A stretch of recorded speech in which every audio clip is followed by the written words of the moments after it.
부족한 자금으로 인해서 내 집 마련을 망설인다면 부동산을 가장 싸게 매입할 수 있는 방법이 있습니다. 바로 경매로 나온 부동산에서 집을 고르는 것입니다. 보통 경매를 통해 주택을 장만하면 전셋값에 약간의 웃돈을 보태거나 전셋값만으로도 내 집 장만이 가능합니다. 일반적으로 경매를 이용하면 금매가보다 10% 이상 저렴하고 시세 대비 20% 가까이 싸게 낙찰받을 수 있기 때문입니다. 1억에 10%면 1천만 원, 2억에 10%면 2천만 원이므로 무시할 수 없는 금액입니다. 전국에 한 달이면 수천 건의 아파트와 빌라 주택이 경매로 쏟아져 나옵니다. 이 중에는 분양평수 18평, 25평인 소형 아파트와 빌라도 많이 있습니다. 이렇게 경매로 붙여지는 물량이 꾸준하게 있기 때문에 경매에 대해 공부하고 입찰 경험을 쌓는다면 값싸게 내 집을 장만하는 기회를 잡을 수 있습니다. 아파트 평균 낙찰가율이 전국 평균 90%를 웃돌아 시세 차익이 크지 않지만 이는 어떤 물건을 고르느냐에 따라 차이가 납니다. 또한 경매 수요는 꾸준히 늘고 있습니다. 이는 전셋값 상승으로 내 집 마련의 목적인 서민들과 소형주택 임대 수익을 위한 투자자들이 아파트 경매 시장에 지속적으로 몰리고 있기 때문입니다. 결국 돈이 된다는 이야기입니다. 돈이 안 되는데 입찰을 하면 안 되는 것이죠. 대체로 경매를 통하면 시세보다 10에서 20% 싸게 낙찰받는 것이 일반적입니다. 물건에 따라서 더 낮은 값으로 받기도 합니다. 따라서 세입자라 해도 자금 계획만 잘 수립하면 현재의 전세보증금에서 경락잔금 대출 제도를 활용하면 얼마든지 내 집 장만이 가능합니다. 근린상가나 다가구 주택 등 다른 복잡한 경매 물건과 달리 소형주택은 비교적 권리관계 파악이 손쉬워 누구나 입찰에 안전하고 쉽게 참여할 수 있습니다. 명도 과정도 대체로 수월하고 간단한 편입니다. 임차인이 있어도 배당 순위에 따라서 보증금을 돌려받거나 최우선 면제를 받는 소액 임차인들이어서 명도가 고액의 고급주택보다 비교적 쉽게 마무리됩니다. 주로 채무자 겸 소유자가 직접 거주하는 경우가 많아 초보자라도 큰 무리 없이 낙찰받아 소유권을 넘겨받을 수 있습니다. 아무리 아파트 낙찰가율이 높더라도 경매 물건은 최저가가 설정됩니다. 따라서 본인의 자금 정도에 맞춰 시장 가격보다 쌀 경우에만 입찰에 응하면 되는 것입니다.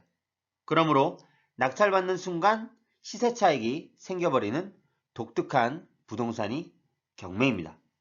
소형 경매 물건은 입찰장에서 경쟁자가 많아 감정가 대비 낙찰 금액이 다소 높은 편입니다.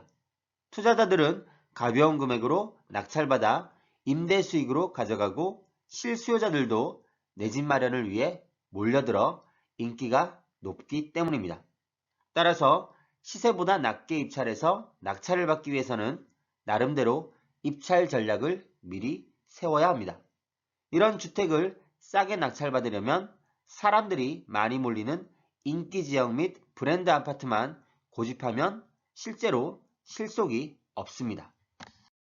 수요자가 대거 몰려서 경쟁률이 치열한 역세권과 브랜드의 대단지 아파트는 낙찰가율이 95%가 넘어가고 경쟁률도 10대 1 이상입니다.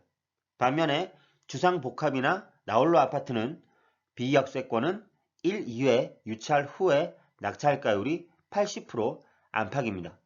이런 아파트를 노리면 현재 시세와 비교해서 20% 정도 싼 가격으로 매입을 할 수 있습니다. 또 입찰하려는 지역 내 유사 아파트의 최근 낙찰 사례를 보면 얼마 정도에 낙찰되고 있는지, 몇 명이 입찰을 하였는지 살펴볼 수 있습니다. 감정가 수준에 낙찰되거나 경쟁률이 치열하다면 너무 조급해하지 말고 여유를 가지고 입찰 타이밍을 기다리는 것이 좋습니다. 경매는 낙찰이 아니라 싸게 받는 것이 목적이니까요.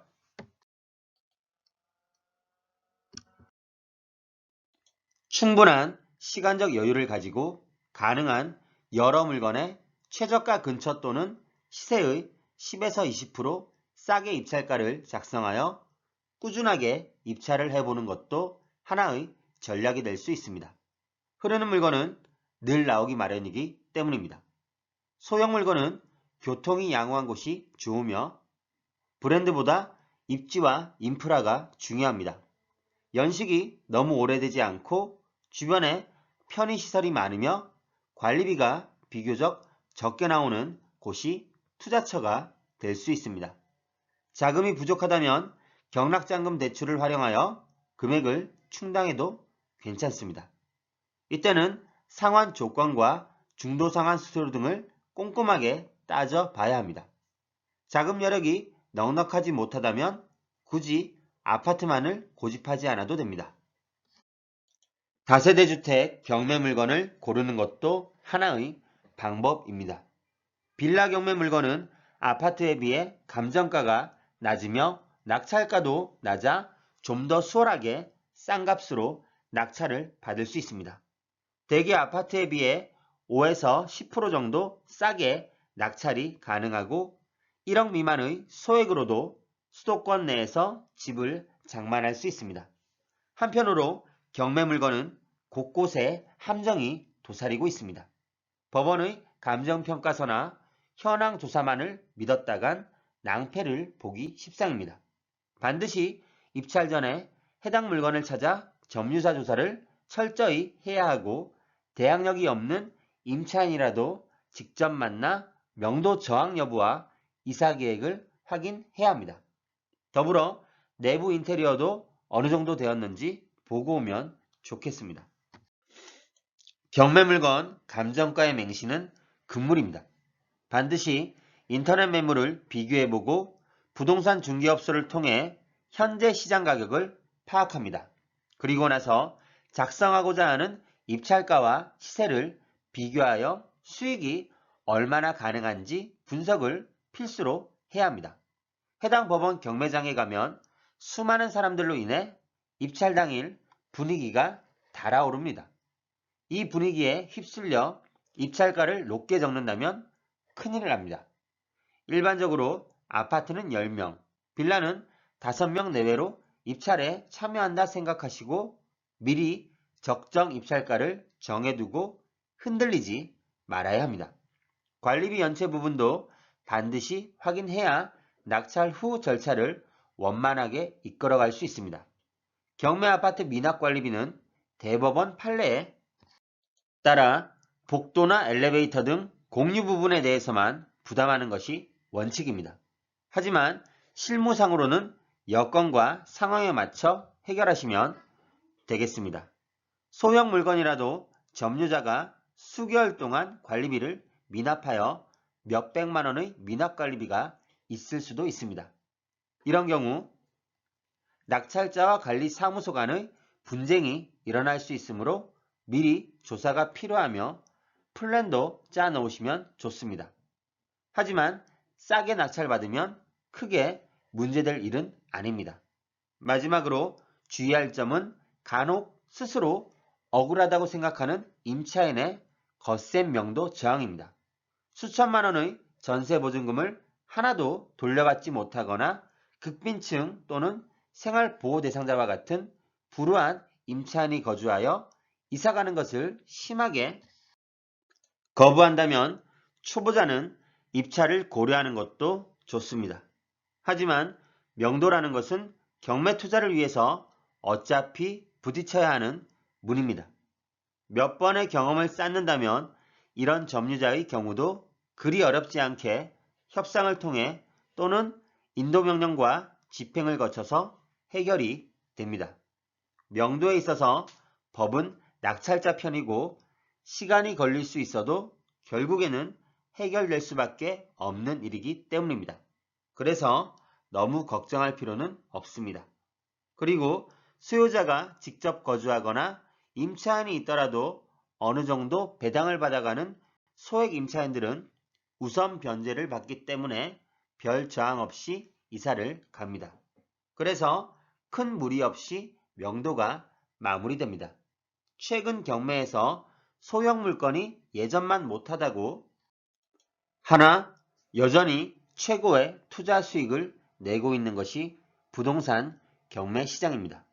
틈틈이 물건 검색을 통해 우량 물건을 찾아내고 입찰 계획을 세워서 꾸준히 입찰한다면 경매로 값싸게 내 집을 마련할 수 있습니다. 그리고 투자 수익도 가져다 주는 곳입니다. 지금부터 바로 물건 검색을 시작해 보시면 좋겠습니다. 물론 사는 순간 수익이 가능한 물건으로 말이죠.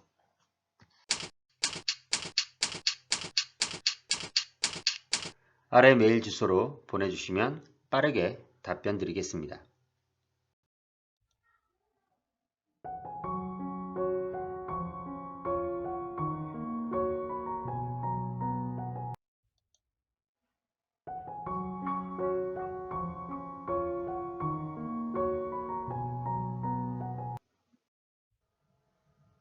네이버 카페에 오시면 더 많은 정보를 확인하실 수 있습니다.